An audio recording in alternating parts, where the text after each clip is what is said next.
We all want to help one another. Human beings are like that. We want to live by each other's happiness, not by each other's misery.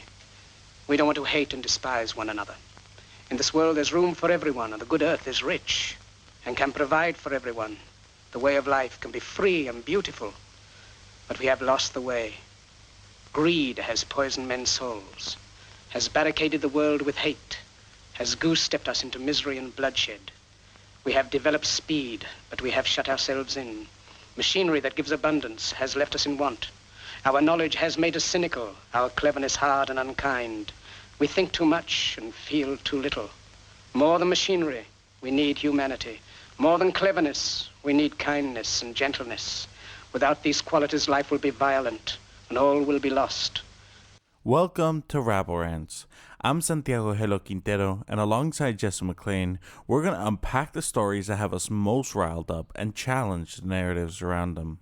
Okay, so Santiago and I, we went down to the People's Circle for Palestine on Wednesday, which is just yesterday to us, where students dismantled the encampment that they had there. They did it before the deadline of 6 p.m. that a judge had given them after the University of Toronto called for an injunction. They were granted one, and the students decided that they would leave rather than subject themselves to what was potentially a lot of police violence. Now, Toronto police, they tried to be as scary as possible. They even felt the need to issue a statement saying, we don't know what tactics we're going to use, but we're going to use some. Stay tuned. We will be there.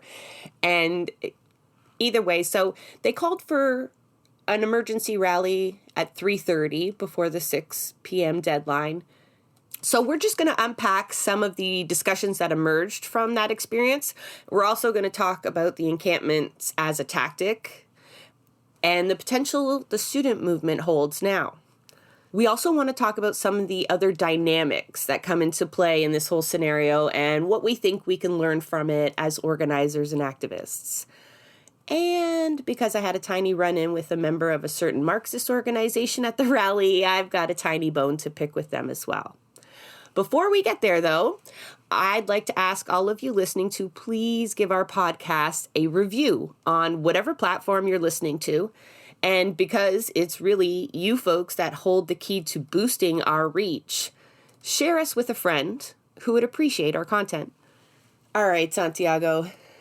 That was a doozy yesterday, going to watch essentially the students dismantle the encampment that they had for over 60 days. Didn't quite play out like we had hoped or imagined. So I'm glad to have you to unpack this with. Yeah, it was a rough day for sure. I knew always that there was a strong possibility that UFTs would be granted that injunction, that this would be how things play out. But it was still it was still difficult, I think that the organizers did what they could to try and keep spirits high afterwards, but it was a really tall order.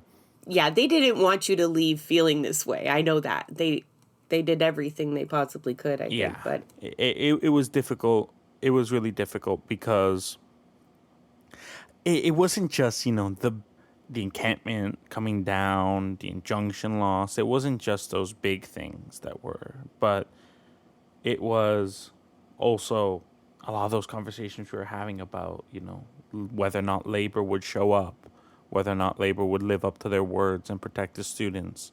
Spoiler alert, they did not. What we can anticipate in the future, and the fact that after 60 days where UFT refused to bargain in good faith, where they refused at the end of the day, this president did not sit down and talk with the students. They fucking ran away. They hid. They held closed door press conferences. They shut out their own student media. They refused to engage in anything even remotely good faith. They also got caught bragging about how historically the university resisted calls to end apartheid in South Africa, right? They're trying to psych up their donors on how tough they've been over the years, and they're using that as a bragging point. I don't know if they actually differ from York University administration. Yeah, it's absolutely shameless from the university. So after all of that, there's not even really like a lowball token that we can take home and say something changed. No, nothing changed. Nothing on the side of the university administration. No. Right? Which is what was the goal of the encampment. Definitely. Yeah, like I think we'll get into what the students are saying is an evolution of their movement, and the potential there. But yeah, to their demands, a lot of these administrations are appearing unmovable. And the University of Toronto isn't the only encampment that cleared out in the last 2 weeks. There's been quite a few, including the University of Waterloo, which had been a particularly robust encampment as well. And obviously, York and Calgary were forcefully dismantled. And I think the students were trying to avoid that. In fact, they referenced those two clearings as reasons why they chose to leave an hour before the deadline and leave nothing behind except a piece of art, a paper mache olive tree that an Indigenous artist created. And the student organizers decorated it with messages to Toronto police and to the president of University of Toronto. Of course, the Zionists showed up at 5:59 and pushed it over. And I imagine they destroyed it. Yeah. I do want to mention, like, we're not here to criticize the students. Like, I want to take a moment here to say, like, I personally, I greatly admire the work of the students. I mean, they've been absolutely badasses. The strength that it takes to do what they've done over 60 days, through all of the press conference, through all of the adversity that they faced, they've done a great job. They've done what they could. For me, they haven't failed at what they've done. I think there are failures, but that did not come from them. It came from, I think, like the greater labor movement at large. And we'll unpack all of that. But none of this is should be interpreted in any way as criticism of the actual students and organizers who made this encampment possible. Absolutely. It was knowing all the work they had put into it and the risks they had taken. It's what made yesterday so heartbreaking to watch them dismantle it. I mean, every piece of garbage, every artwork, every tent, every tarp, they went around and meticulously removed them all. And a selfish part of me wished that was done before we had gotten there, but it was happening in the background of this emergency rally, and it was difficult. But I think we talked about the encampments as a tactic in itself and the potential it held and the limitations it had on it, particularly in that location. Its accessibility to Zionists as well, like the hostility that faced these zones that limited their ability to become like truly liberated zones. I think the more I reflect on it, the less sad that I am about them having to move out of that space and onto their next project. Because I feel, although liberated zones are definitely something we need to work towards, I think that particular one in that university, with the amount of things they had to deal with, made it really hard for them to, I think, maximize. Although you can never really replace having that third space, because it felt a lot like the Occupy decampment. I don't remember what we called it back then. I think an eviction. And we didn't put up a resistance either. Side note, that's not completely true. There were people who barricaded themselves inside of the free library that had been created with a yurt that had been donated by the unions, like a big wooden yurt. And it was a mix of kind of a passive allowing for them to remove it and also allowing for a real resistant element because they just weren't going to leave. I imagine they helped build that library painstakingly over the months that were there, and it was just too much to watch them dismantle it. And so, that was an extra project for the police to have to do, but it was violence. It did subject people to violence, and no doubt the students would have faced tear gas, pepper spray, batons, should they have decided to stay without adequate protection. Yeah. And the adequate protection part is the key fucking word there, right? Because it was possible to resist the encampment eviction yesterday, but only with an incredibly large amount of people. And they did not have the numbers for that. And this is where I want to dig into the unions. Because when the university first came out several weeks ago before their convocation started and set that deadline, and the OFL put a call out to all the unions, they showed up, they said, you want to get to the students, you have to go through us first. That was a big moment. We did a whole episode on it. We called it Students and Workers United. They did their part. They got intervener status with the injunction. They were involved in the whole process. And as soon as we heard about the ruling, that was the first question is, are labor going to show up? And hours went by before we heard any call-outs. I'm sure that they were following the leads of the students, but when it did come time for that 3:30 p.m. rally, there was an embarrassingly low labor presence there. The big leaders, none of them showed up. Not one of them showed up. And the amount of labor support there was minimal. And that did not offer any chance for any kind of response. I mean, the students really had two options, leave or face violence. And I don't blame them for saying that they didn't feel like that was what was called for that day. We know that it would be the Palestinians with family back home who would be most brutalized. The indigenous folk there would be the most brutalized. They're the ones who are going to stay until the end, and they're the ones that are going to face the brunt of the violence. And nobody wants to see that happen. The only other option really was a labor response, and they didn't get that. So, and that's the thing, is that for me, this feels like, this to me, the way I see this injunction, it feels to me like back to work legislation. It feels like when a strike is handed down that gavel. And Fred Hahn was talking about several weeks ago about Laura Walton leading a wildcat strike. And, a part of me was really hoping that, well, that means that they'll show up regardless of what the legislation is, because the issues are larger here. But they didn't. And who'd they send, Jessa? Santiago, they sent the secretary-treasurer of the OFL was the only labor leader that got up there. And I'm sure they are a great person, but they just said a whole lot of nothing. And they did have the nerve to stand there without any of the leaders who said they would. They literally said, I'm not paraphrasing, that they would put their bodies between the students and police. And he stood there and said that all of the million OFL members stand with you today. No, they didn't. It felt very thoughts and prayers to me. It was thoughts and prayers. Good luck with that.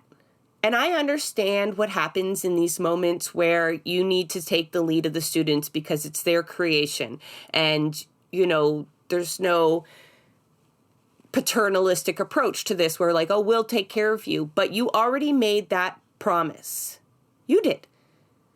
Whether it was voluntarily or not, all of you did. J.P. Hornet got up there. Laura Walton of the OFL got up there. Fred Hahn got up there. The steel workers were all over that fucking stage over and over and over again, and they were nowhere to be seen yesterday. They got up there and everyone had to fucking mention that they were the steel workers. It was my club, my club. I needed the recognition. Their banners were everywhere. You knew that was a labor rally. And they had the fucking nerve to bring Jamie West on stage with them and made this whole political mess. And then there was a handful of them there yesterday. And I'm talking I understand there was a time limitation. But these folks knew this injunction ruling was going to be coming for weeks. We anticipated it as early as last Thursday.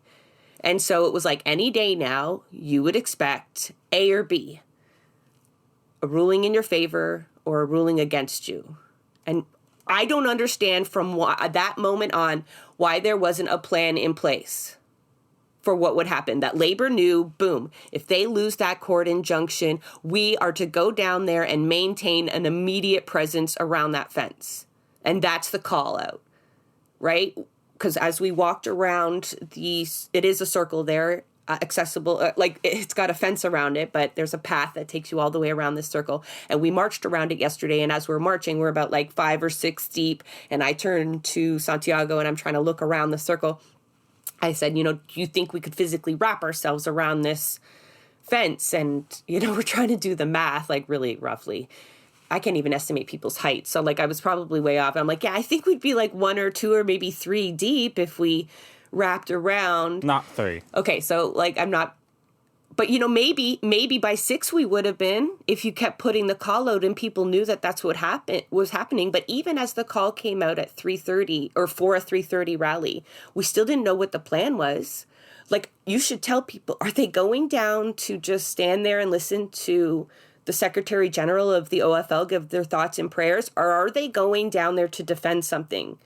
And in the end, we were called down to watch them leave. And I wouldn't even allow that OFL leader on stage, honestly. I don't know why they think they deserve that presence if they're not actually going to do that fucking verb of solidarity that they kept talking about.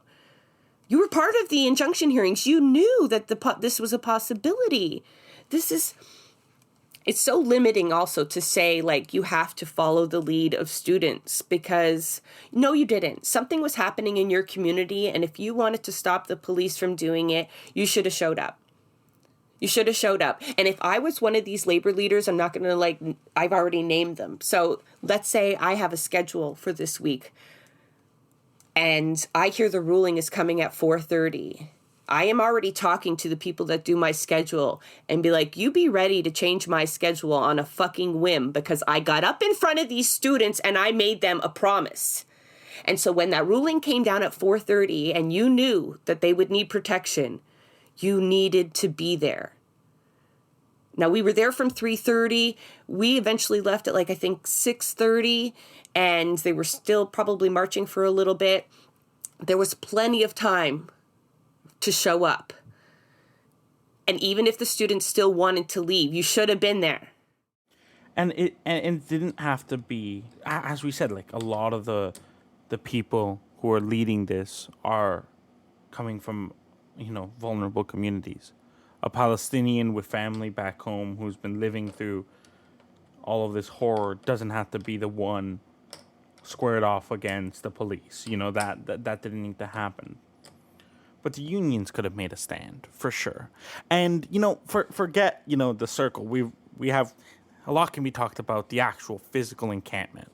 But for me, when you see the university refusing to negotiate in good faith, continuing to invest in weapons manufacturing that are supporting a genocide, and you see what is essentially back to work legislation being handed down, me personally, I'd like to see a strike. The very next day, I'd like to see a wildcat strike. Because what does this say about when you have to sit down at the table to negotiate with this university next time? I wouldn't be feeling too good about that. At the end of the day, what the hell is the goal here, right? If we are looking to place maximum pressure and we're talking about tactics needing to evolve, well, there you go. There's your fucking answer. Because that university does not, like Fred Hahn said it doesn't function without QP workers. It doesn't function without steel workers. Right? When I was working at UFT, I was covered under the steelworker union. They're not just all literally working in industrial fields. There's plenty of steelworkers at UFT. So I want to see that's the kind of response I want to see, because what the fuck are we waiting for here? What line needs to be crossed before you're like, well, fuck, I got to do something? The students made a good point, though, in the way that the institutions rely on labor. The colonialist machine and Canada's complicity in it all relies on these institutions propping it up as well. So they kept driving that point home, right? The importance of holding these institutions to account, and like the inherent racism that comes through in these negotiations is just so fucking obvious as well. But the ruling that the judge came down, although, ordered the eviction, they did make some key points that I know your mainstream media will not pick up on. So we definitely have to throw it down. It's, you had a judge, even though he valued private property above all else, he did rule that phrases like intifada and from the river to the sea were not anti-Semitic, and that they were, in fact, things to be expected from people protesting such a crisis. And there's a lot of validation in some of that ruling, because even after the ruling came with that information, MPs and MPPs immediately started, all right, cheering it on, clear those terrorist sympathizers out of there. And so, that's just such a dirty game, right? Where even when you get a judge to rule that you were right, that narrative had been crafted all along, right? To defame you, to delegitimize you, they still use it in the wake of that, right? So although, personally might be validating, it really doesn't seem to be playing out and impacting that precious narrative that seems to, get often prioritized. But the ruling there was also interesting in that it refused to acknowledge the genocide, in that when it's weighing the balance in determining who had more right to that space, it was weighing the right of a private, they're calling it a private institution, to manage that private space for things like breakfast and playing football, with just their democratic right to protest. Meaning, like, the situation in Gaza wasn't added to that. It didn't add a level of urgency or prioritize the student need in any way. It was literally just this tokenized right to protest. And the judge was like, well, you could do that somewhere else. And so that was the basis of the removal. They say it does not set a precedent legally, like there are legal precedents, but surely I imagine other legal teams will follow that mold. And I don't know if that's why a lot of universities, rather than getting to this inevitable end, the students are choosing to decamp and reformulate their plans to apply pressure in different ways. Even the students at the end of the encampment, if you look at it from an aerial view, it says, "We will return." And that's a kind of wait and see. I guess at this point, they regroup, find new spaces to organize in, and they'll have to shift to different tactics, or at least at different locations. Yeah. I mean, I don't want to start talking about September too much, because especially with the news we're hearing, there isn't that much time. But when it comes to how to respond to university, I'd like to see a student strike of some kind in September. There's a lot of ways to put financial pressure on the university. There's a lot that can be done still. This encampment was not ever going to be, like the be-all and end-all. But for me, that historic moment of, labor coming together and things, you don't get that back. No, and this is like our second lost opportunity, it feels like, in a few short years, where there was real buildup and real promise. First around the general strike that was negotiated to an end. And then this, right, where social movements were working together with labor to increase pressure in the right places. The students do promise that, like, networks that they couldn't have built without this encampment were built. Contacts made, capacity increased, and you really can't undo all of that. So it is, I think for them, it was a liberated zone where, you can't undervalue that third space, though. That will be very hard to replicate for them. So they need to find ways to stay in that same kind of contact. But, it's really not the same. I want to kind of move on, though, to the march and the other kind of things that came up as we marched. So this was kind of the mood was really weird. It was a mix of people like doing their best to find like joy and hope in that moment. And then there were people with just like really long faces too. And I think I went between the two moods. I was like, no, I have a duty to kind of have to lift up the people around me maybe a little bit. Maybe I'll feel better if I get into it. But some of those chants just were not hitting the same, right? Like no justice, no peace. Well, there was no justice there. And our response was completely peaceful. In fact, we seem wrapped up in ensuring our movements appear peaceful. Even when fascists and folks like Rebel News show up with their truck and their Islamophobia and their incitement, still the concern is how we might appear to outsiders. When we say truck, we're not talking that it was parked down the block, a media van, No, we're talking about a giant truck that lights up on three sides with a giant screen, and it had some shit about immigration. I don't even remember.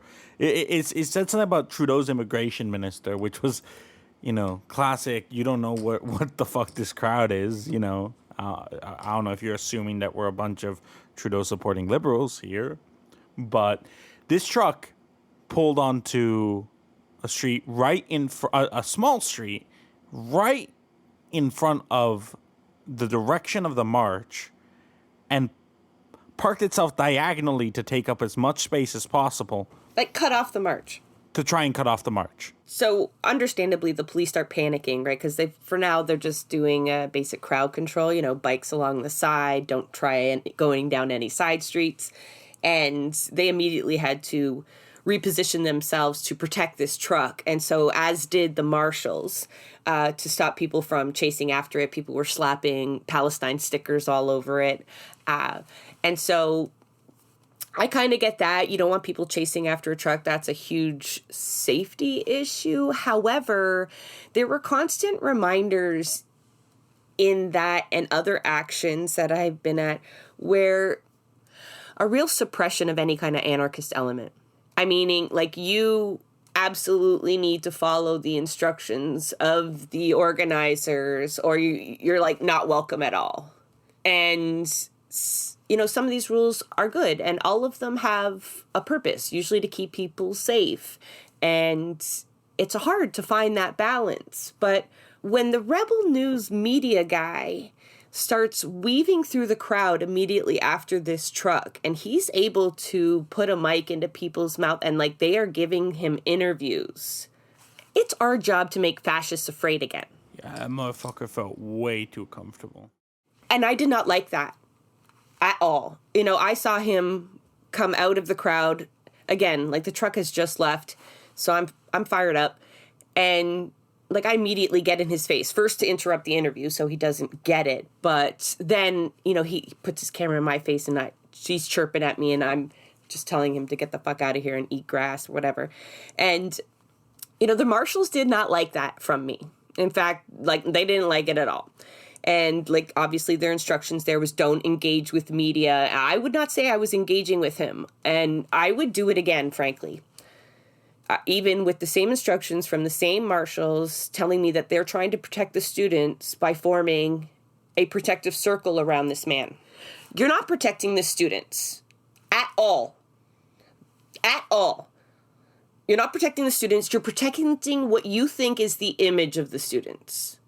And that has gone to this next level that is so problematic. And I feel like we try to do a lot of work here on freeing people from these chains, that you need to manage the public's perception of you as nonviolent all the time.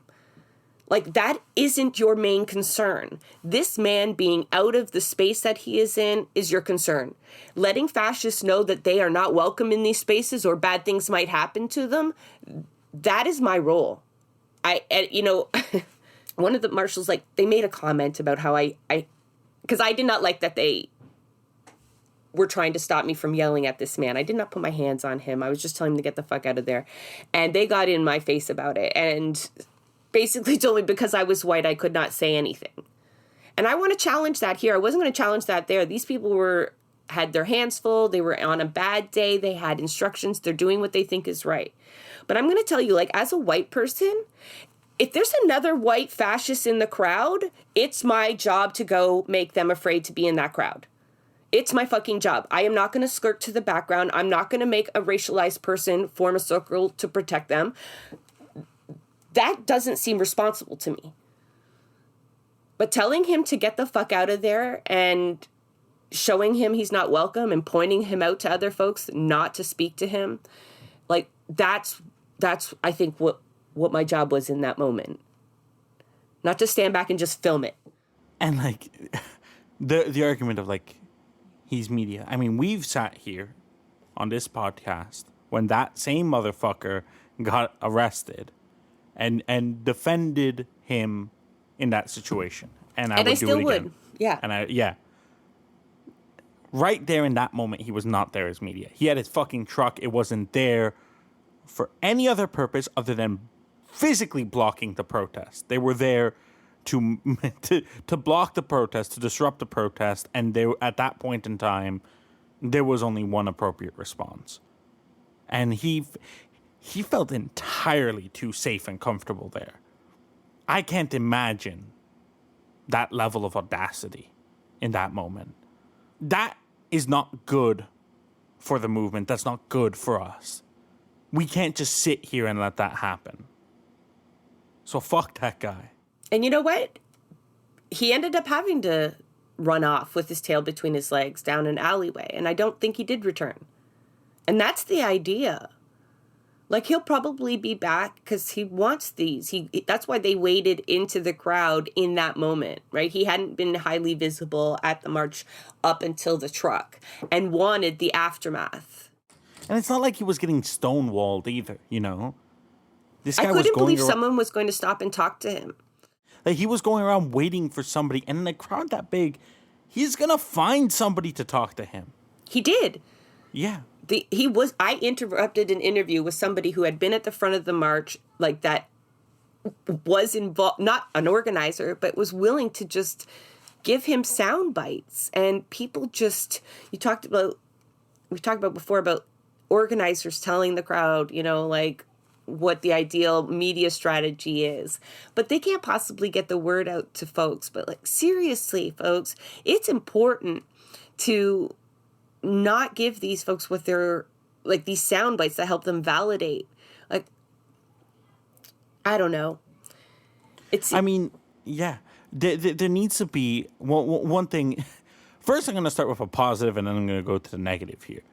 The positive was there was a sign, several signs, I think, but I at least saw one sign near the entrance to the encampment that was warning people about engaging with Karima and Lee, right? Now that's, and it had a link to a Twitter handle that explains exactly why they shouldn't engage. Great. That necessary.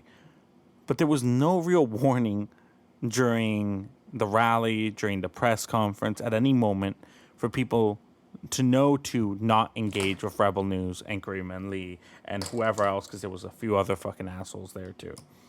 And that's important because the average person isn't going to walk into this knowing who they are and that they shouldn't talk to them. And they're going to be able to find somebody to talk to them.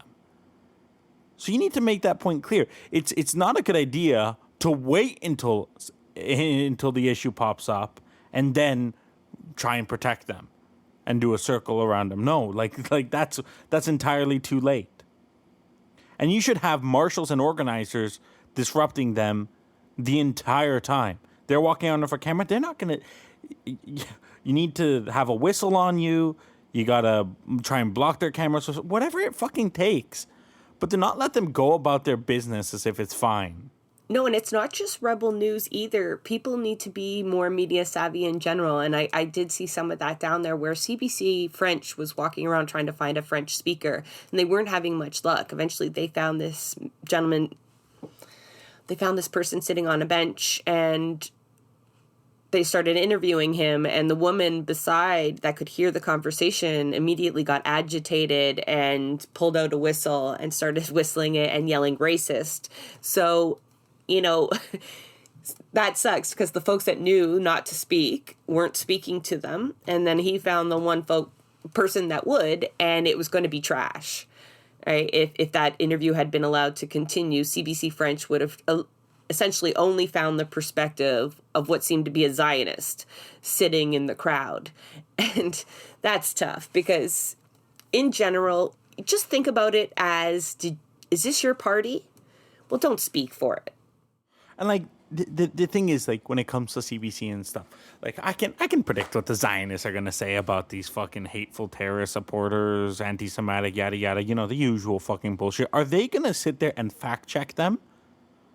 Because that's what a good journalist should, theoretically, right? Say, well, the court ruling says that actually they're not hateful and they're not anti-Semitic, and there was no, after pages and pages of evidence introduced by the university and various Zionist organizations that had intervener status with the university, they found absolutely nothing.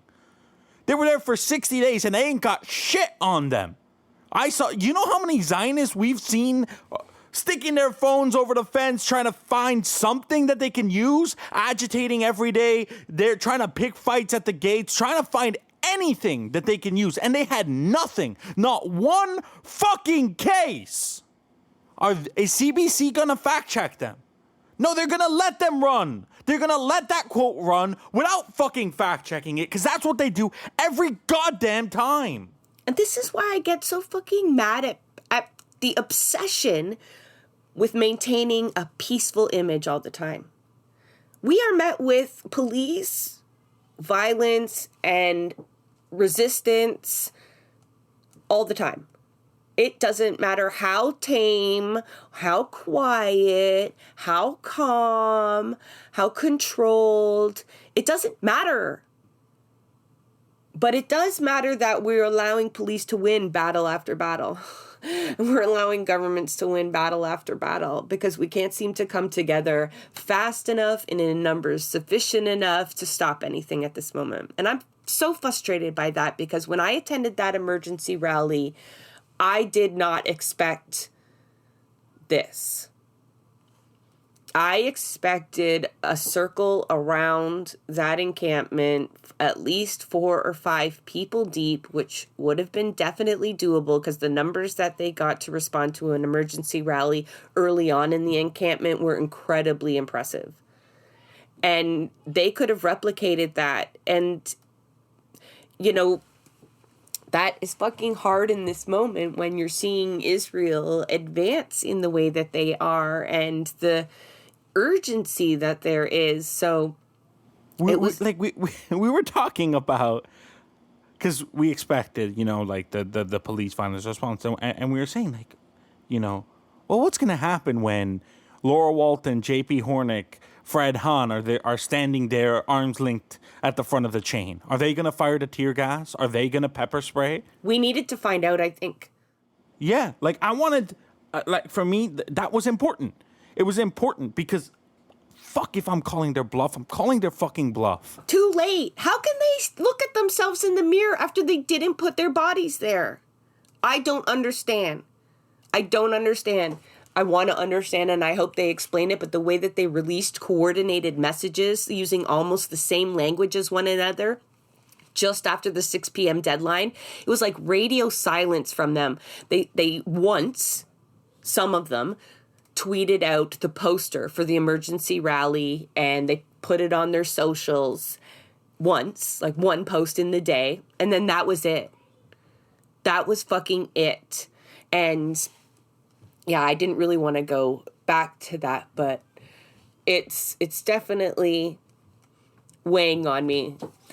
Would they have really done that? I don't know. The cops, I mean. Would they have? But if they had, they would have had a shit ton more to deal with than this student encampment. And if it had been known, right, if you took these three leaders and at 11 o'clock, 11:30, when the notice went out that there would be a rally, we didn't know who was calling for it, but it didn't matter. We knew there had been a calling, there was a time and a place, and we were to be there. You know, if they had also made it known at that point, 4 hours, I am going to be there and I'm going to stand there and nobody is going to take these students away violently, then can you imagine what the response would have been? But everybody didn't even know what they were walking into at 3:30, and maybe that was the students included, because we have to add the disclaimer that we have no idea what the discussions were between Labor, Big L, and the student movement there at University of Toronto. We have no idea what the students asked for, didn't ask for, or what the unions promised. I'm only going by what I heard. I heard them get up there and say what they said that they would do, and I saw that they did not do that, and they have yet to communicate why they didn't hold up to their responsibilities there. Have you even seen any real messages on social media? They pull out the usual. No, well, if you want to get mad, you go look at their post from about 6 o'clock yesterday. What they say? Oh, hold on. You can go. Do you want me to read one? No, it's okay. But it's all the same language. They all got a memo with some points, and they added it to a tweet, and they threw it out there. It meant nothing. Here's my thing, too, is that, at the end of the day, in this movement, we expect. We win, we lose more often than we win. It's hard. When we lose, it's hard, and we talk about, the necessity of, maintaining the momentum and the spirit and the hope, and we talk about how that's important, And the students had a really fucking difficult job yesterday. You know who's been there before? You know who has decades of experience with the losses? It's those fucking union leaders. Leaving it to the students and the students alone to pick everyone back up after that felt wrong to me. They should have anything, show up, say anything. Promise that you're going to do some shit. You don't know what it is? Okay. I mean, you should, because you've had plenty of time to think about it. And we're going to hit a year soon of this fucking genocide. So you've had plenty of time to think. Go fucking say something to that crowd. But they didn't show their fucking face. You know who did show their face? Oh, God. Segue. Joe okay, no, I'm not going to say it. We'll call him Joe from Fight Back. Or what do they Joe, call I'm themselves so... now? What? Revolutionary Communist Party or something is what they go by now. Their rebrand. You all know who we're talking about. I have no idea what they call themselves now in this moment, and I don't really care. But Fight Back. We've all seen them at every rally. They don't actually hold any rallies themselves. They just attend rallies. And in fact, if you can ever find a poster of their 12 tenets or whatever they call them of how to get to a revolution, a lot of them are basically show up at other people's rallies and convince them to come to your meeting. I kid you not. Another two of them are just other forms of ways to donate to the party. That is how you're going to have your revolution, if you donate to them. And my favorite one, I think it's number 6, but I might be wrong, is share the image of our chairperson as far and wide as possible.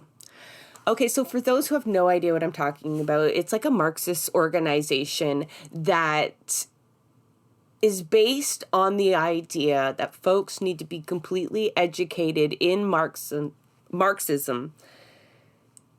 in order for us to get the revolution we need. Okay, I'm sure it's a lot more nuanced than that, but that's the general idea. I lean up to the fence. You want to interject? Go ahead before I tell my story. No, just disclaimer. We're not taking random shots here for no reason. This isn't that we just woke up and chose to shit on them. This is provoked. Just nah. Thank you, because Santiago was there. I'm leaning against the fence. And plus we know Fight Back. I've wanted to do an episode about them for quite some time, but I was like, no, is that constructive? But Joe provoked me. I just need Santiago to get there. I need somebody to talk to about this. I've been talking to strangers, but, we bounce things off each other like we do here. And so I'm looking around, and oh shit, I made contact with the guy holding the newspaper, trying to sell me the newspaper, the Jehovah's Witness. You open the door. Fuck. he's like, hey, really nice, right? Super friendly smile. You know, something communist party, you know? And I'm like, don't worry, buddy, I'm a commie. I'm already sold. I'm distracted because there's actually a speaker going on right now. There's actually somebody up there speaking into the microphone, and we're supposed to be paying attention to them. So I'm half listening to that and half looking to Santiago, but he persists, right? He wants to talk to me about the importance of communism still. This often happens. This is like a form of mansplaining, because really this only happens with men. If you tell another woman you're already a communist, she doesn't try to test you on it. I promise you, I've never had that happen. But anyway, what do we call... Anyway, there's a name for them that's like bro-Marxist... what do they call them? Brocialists? Brocialists? Is that... Sometimes. Did you just make that up? I don't know. Anyway, okay, we're not before. gonna put a gendered lens on this right now because I don't have the time for that. But he was doing that, and you're a communist. Oh, you should come to our meetings then. And I was like, you know what? You do your thing. Everyone has a role, but I'm good. And immediately it was like, if you don't organize, then you're not doing anything. So just continues to make assumptions. Anyway, I'm trying still my best to just be nice. But then he starts shitting on the student organizers. Remember what I told you at the beginning of this, that this is a party that says you have to learn. You're not in a position to hold a revolution now. You need to go to them. You need to learn first, and then you do it. And then you can go out and teach other people what you learned from them, and then we'll get there, right? So that's got to be the most delayed tactic I could possibly think of, all right? We're not even close to a revolution for them. But at the same time, he's shitting on what he calls the unelected leadership of the student movement. And I look at him, I said, did you organize this? Pointing to the rally, because he said, thank you for coming. Thank you for coming. As though he was the host. No, he said, I didn't organize that. I said, did you organize this? And I pointed to the encampment, and he said, no. And I said, well, then maybe you shouldn't be shitting on them right now. I'm like, you don't even know who I am, and you're sitting here trying to prop yourself up at the expense of the people doing the work in this moment. And you're actually talking over a speaker so that I could come join your club and possibly donate my time and money to your club. And it was just so demonstrative of that organization. And people say, it's about flying flags. It's not just about the fact that they show up and feel the need to fly their flag of their club and send their message. It's that they have this position that they know more, that they're in a better position to do everything, but they don't actually do any of the work. They bolster picket lines. They don't start any. They don't defend tenants, but they'll show up to the rally and try to sell you a newspaper.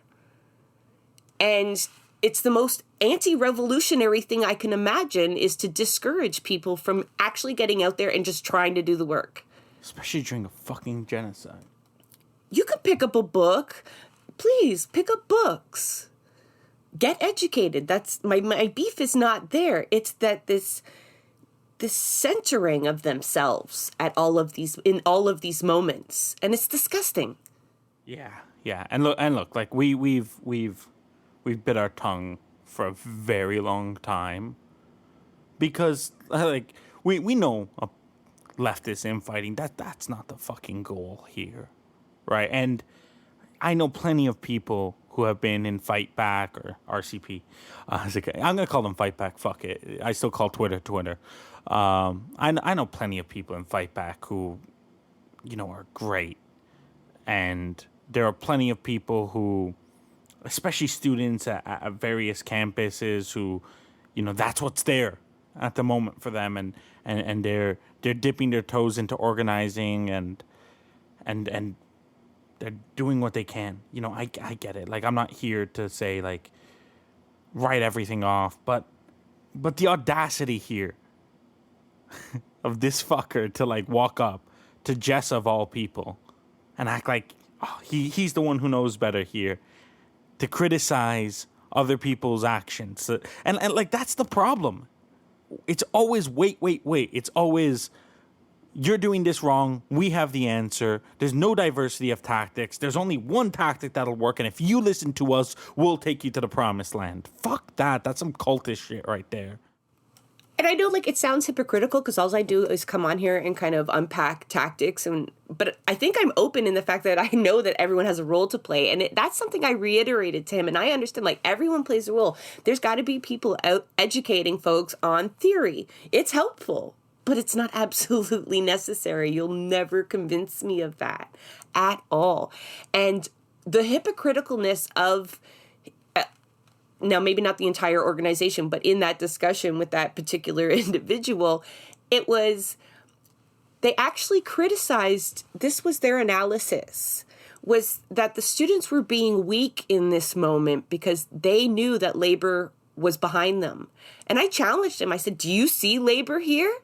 Do you see them? Are they here right now? And he's like, no. Well, so in one breath, he will tell me that I need to be more educated in order to get where we needed to go, but that the students should be militant in their tactics in this moment, even though him and his buddies only showed up with their flags and flyers.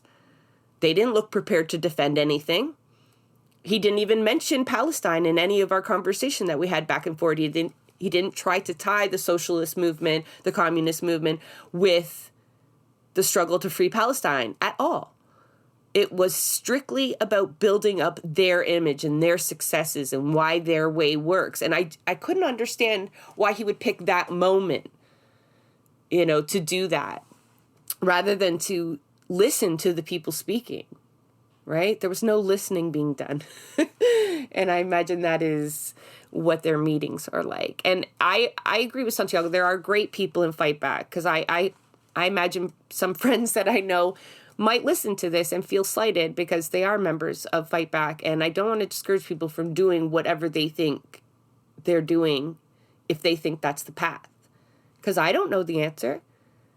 But don't come to me and tell me I don't have my own path, that my path is wrong and yours is right, because I would never do that. And that's the thing, that comes back to the ethos. Unless you're a Zionist. Yeah, but it comes back to the ethos of this show, right? We talk about a diversity of tactics. We've interviewed people who are approaching this in all kinds of different ways. We're not here to tell you it's our way or the highway. This is the one way you got to do things. We listen to all of the ways. Look, in my experience with Fight Back, especially at these rallies, how do they come up to you? Are you a communist? I usually answer, I'm an anarchist, and then they just leave me the fuck alone. Which is... Now I know better, thank you. Yeah, but I think that's in a way, that shows you part of the problem, right? Is that anarchists aren't welcome there either, right? That's not part of their revolution. Their revolution doesn't involve anarchists. Do we draw that line? No, we don't fucking draw that line here. That's so common, though, that exclusion of the anarchist element. And the more I do this show, the more I identify with those elements than anything else, especially when you see some of the representation of socialists, and that just doesn't speak to me. And none of these structures that I've seen in those circles speak to me at all. The way that they hold meetings, the way that it's a top-down approach for the most part, the paternalistic nature of it all, and the obvious misogyny. That's just, it's obvious.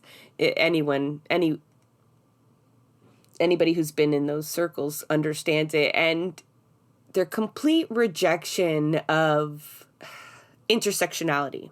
And I hate using it in that word because it's so loaded now. And there are times where, the focus on intersectionalities does sometimes take away from the whole working class identity, but it's when you deal with them, you would see. I'll just tell us, I think a story explains what I'm trying to say the best. I organized a large town hall one time an event that involved members of Fight Black planning it and a bunch of NDPers. And we used an equity mic at the time for New Demochat. And that was when you were in a Zoom room, if you identified with a marginalized community, then you put an asterisk next to your name. And so when we would call on speakers, it would help us make sure that we were prioritizing marginalized voices. Okay? We explained this to the people that came to organize with us, and they mocked it. And it's fine to disagree, but like they weren't having any of it. And it was a whole lot of this, but you're going to deny white males the chance to get to the mic, even though we explained that it actually went asterisk, non-asterisk, asterisk, non-asterisk. You know, there would be no denial of anybody, but that was the talking points that they would be putting at us.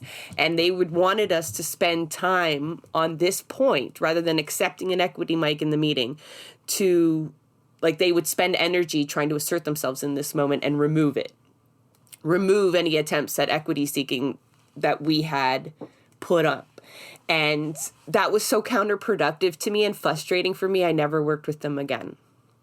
So it's like, they'll acknowledge capitalism causes racism and reinforces a lot of the isms that we talk about, you know, and misogyny and all of this, but they will never take steps to address it. They imagine it doesn't exist in their own ranks. In fact, they'll tell you that it doesn't exist in their ranks. Like, they'll tell you racism and misogyny don't exist in their ranks. And anybody who asserts that in any kind of organizing circle is wrong, right? Because it even exists in folks who know better, right? We hold inherent views, but they will not deal with it. They will not address it at all. And so for me, that becomes almost like a deal breaker in terms of cooperation. But I try to channel my inner Bruno, where it's like, if we all have the same enemy, then we all need to be doing the work together. You know, there should be no reason not to. And that's the thing, right? Is that when you have clear things to work towards, when you're busy doing the work, there's no time for this bullshit. There's no time for these talks and look at the show. We don't spend a lot of time delving into deep theory and debate various schools of thought and that's not what we bring on our guests to do. We talk about the action. We talk about doing things. I got enough of that in university. I think I would never want to discuss Machiavelli here on the show. An idle leftist is a leftist that picks fights with themselves. That's how it is in my that's how I see it. If we're sitting idly by and not in because the trenches, I had to wait that's for when we you. start arguing. I was idle. I had to wait for you. And so I ended up in a fight. And I think the one time you lost track of me, I ended up in the face of that stupid rebel news guy. The one time I'm late. It's the one time I'm late, too. Shout out to the TTC for getting me there on time. Jokes. I was just like, Santiago, get me out of here and let me do something productive, please. A fucking white guy with dreads, too. Was you said it. I didn't want to say it. We were trying not to identify him fully, but the audacity of this man to walk up to fucking this white guy with dreads to walk up to Jess and thinks he knows better. I know he doesn't know who the fuck you are, but it was just this is where you have a basic level of assume that people are not fucking clueless idiots, but they walk in thinking we're all idiots. We're not all idiots. That's it. You nailed it. That's it. It's presumed incompetence that they go by rather than presumed competence, which is any organizer should assume folks are competent, but be open. If you have any questions, I'm here. But they're right. They go into every discussion with this holier than thou. I hold the grail to all knowledge, and I will teach you. And it's the problem with this, read the room. This what is the word we use when people are super NDP? What's hyper partisan? Well, I've got other. Yeah, it's the problem with this names. hyper partisanship, right? Is because you're assuming that if we knew what we were talking about, we would already be a part of your organization. And we're not, so we don't know what we're talking about. That's the fucking train of thought here, right? No, there is other things that work. I don't know. I'm not going to sit here and say, you don't know what the fuck you're talking about. I mean, I will a little bit, but, we're not all, we're not perfect here either. I'll pick some fights sometimes. But, Fuck, man. To walk up and just assume we don't know shit? Really? That reminds me of one quick rant. There was this article in the Hamilton Spectator that was called like the re-education of Sarah Jama, and they were talking about how if she could only have stayed in the party, she would be so much more effective. And it was someone who follows me on Twitter, and so I read the article, and nowhere in it do they explain how the fuck they thought she would be more effective inside a party. So I challenged them on Twitter saying, like, what do you mean? Like, how do you think she'd be more effective in there? Because I've spent lots of time talking about how she would not be, or how anybody would not be more effective in a political machine like that. And they had no response other than there was resources, money, time, volunteers, but ignored the fact that there had been a suppression of her voice that entire time, that those resources were used not for her voice, but for Merritt's voice. And I think, like, for folks still coming at me and other people who they know have experienced the party inside and out and still be like, oh, well, it's clearly still the better choice. I really don't know how those people are still there. It's like almost like the climate change. Like, have we not done enough education, or have you not seen enough evidence yourself of how disappointing that party can be to just come to your own conclusions? But no, people still walk into that honey trap. Get out while you still can. Anyway. It's the partisanship. It rots the brain, really. Like, and that's the problem with whenever, like, you're part of something and you think, like, you've got the answer, you know? Is that, oh, you can do no wrong. Everyone else is wrong. You can do no wrong. And it really is similar to, like, the Jehovah's Witness type shit. Like, it really, and like, how, like, everyone can see, like, if you're not a Jehovah's Witness, everyone can see how obnoxious and ridiculous that is. But then we go and, like, recreate it 1,000 times over. And we think, no, we found a thing. We have the sacred answer and we're right. And no. Fucking no. Let other people do the work. Like, fuck. Go inspire me by fucking doing. Go inspire me with your actions.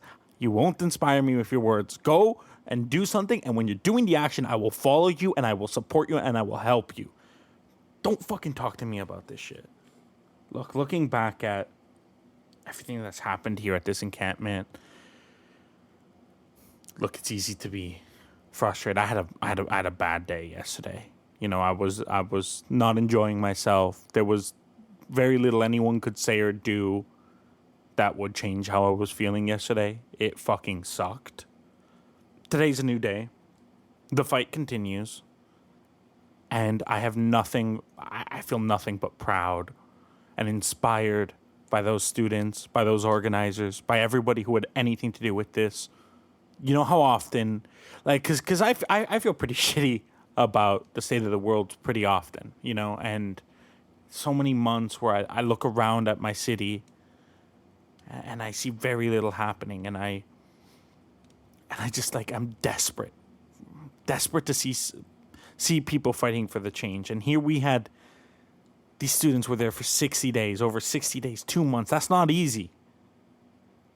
You know, that takes strength. A lot of these students, Aaron, Sarah, watching them get up on the microphone day after day, it was inspiring. Their strength was incredible. And look, we know how to lose battles here. We know that everything is stacked against us, that when we do things, it's incredibly fucking difficult, and that the establishment is not waiting around for us to ask hard enough to give up their power.